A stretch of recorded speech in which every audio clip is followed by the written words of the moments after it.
Hey everyone, welcome to another video, and today I want to share with you my tips and tricks that I found out to defeat Fire Knight Castle boss.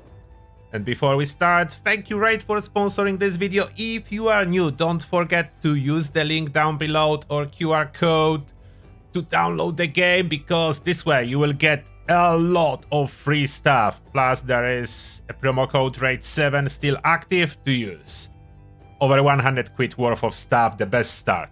Now, I was early on struggling, that's why I share with you my tips and tricks that helped me a lot. As you can see, I'm farming stage 13 now with a really good time, and it was almost impossible earlier on. Stage 14 very slow, as I was manually fighting it to see if I can beat it. At some point maybe I will be able to move further, but for now, stage 13 is perfect, as can drop 4-star gear. So this is awesome. So what team I'm using? This boss is very interesting because it has this shield that stabs you a lot. Therefore, team is very important. You can see what I have. So this is my team. This champion is relatively easy to get, I would say. It's blue. But if you don't have it, that's not necessary. The important stuff, if we look at the champions, is to have something with multi-projectile attack or multi-hit attack on the #1 skill that can be used many times. So here attacks 3 times at random. Doesn't matter that it's at random, as boss is only 1. So it will count as 3 hits versus the shield. Then I pair that with a full set, so all 6 pieces, with chance to counter attack, so this way I can get initial 3 hits before the fight even starts. So that's the most important. Before I had this guy, I was using other relatively common to get. This guy. So that was the Skull Swarm. It's dropping, I think, from a campaign, if I'm not mistaken, and similar situation here.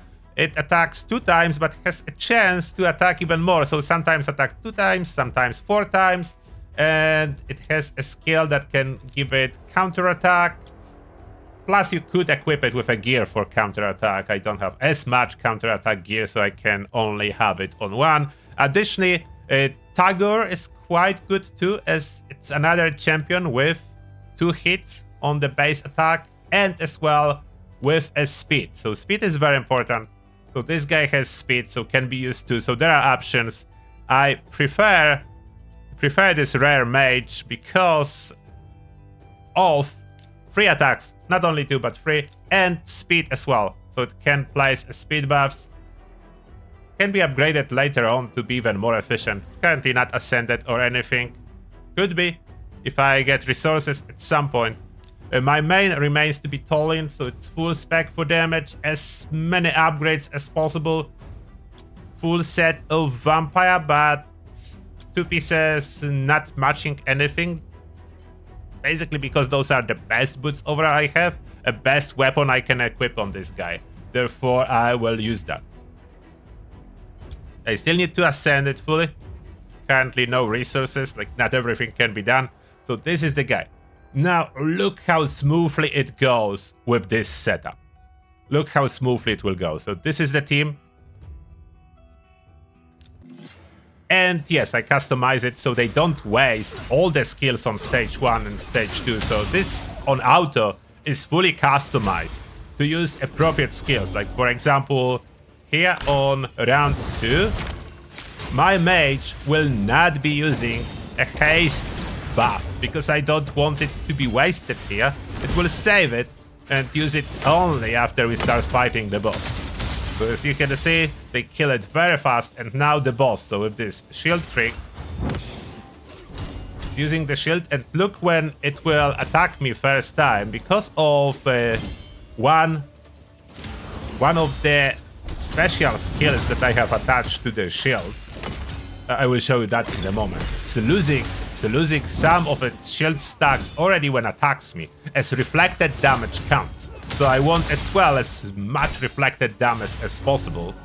Tholin itself, when he's casting a shield, that magma shield that he just casted now has built-in damage reflection, so you will probably have that already. And that's already enough. It will be a little bit slower without double reflection, but still will work. So look at him, already lost some, and counterattacks, losing more, and now it's open to attack, and then my dwarf can really unleash some power after the shield drops. Always starting with only 5 stacks, because his attack is already eating half of the stacks, as each of my champions is reflecting damage, so that makes it so much faster. And all the speed buffs and high speed on champions, I'm basically doing like 2 moves per 1 move of a boss, and that helps a lot, because it takes a little bit of time to drop the shield, so we want to drop the shield and still have some moves to do, so we can do damage to it. And it's healing too. And it's killed. And it actually dropped something maybe good. Crit rate? Okay, not as good. Decent, I mean, for my level now, it may be used on something, but not necessarily. So what I was talking about, if we go back to champions, this guy, I put on it a blessing. Feudeless defense, and that works perfect. Whenever an enemy attacks an ally under an increased defense, and this guy is casting increased defense, like Mausoleum Mage, all the time. It's casting this increased defense all the time, so all the time there is Feudeless defense active on all my guys, reflecting some of the damage. Doesn't matter that it's very little, but it does count against its shield, so I really like it. The set on that extra turn, so this extra turn is helping it always have this shield active, and this guy is already ascended and skills upgraded quite a bit, so cooldown is low, only 3 turns, and it's last for 2 turns, and quite often he's getting extra turn, so basically almost all the time. That's how it goes. I hope this guide is helpful for you if you were struggling. If not, then let me know what better I can do at that point to beat the Fire Knight Castle even faster. Keep in mind I have limited access to gear, as I'm not buying gear, I'm farming it, as I think that's more enjoyable. I do from the shop, I only buy some energy and diamonds packs, I mean the daily ones, as that's a good value. The only good value offers from the shop, and other stuff I'm determined to farm myself. So let me know, and now thank you a lot for watching. Thank you, Raid, for sponsoring this video, and see you all in the next one.